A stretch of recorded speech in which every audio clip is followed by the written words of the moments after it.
আসসালামু আলাইকুম। আপনারা সবাই কেমন আছেন? আমি আজকে শাড়ি পরেছি, নরমালি যেটা আমি পরতে ভয় পাই, কারণ আমি শাড়ি মেইনটেইন করতে পারি না। তবে আজকে পরেছি একটা কিমোনোর সাথে। যারা শাড়ি পরতে ভয় পান কিংবা মেইনটেইন করতে পারেন না, তারা আমার মতো করে শাড়ি পরতে পারেন।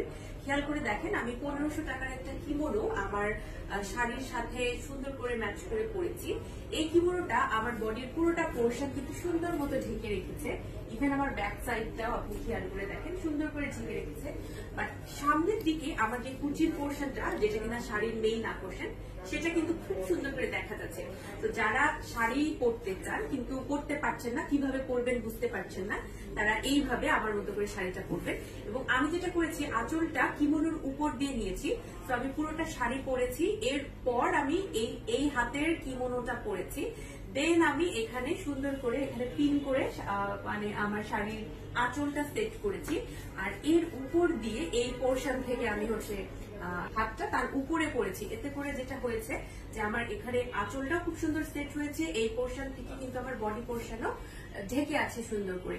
এবং এই ধরনের কিমোনো গুলো পরলে আপনার আলাদা করে ব্লাউজ কতটুকু পরবেন এটা পরার টেনশন করতে হবে না।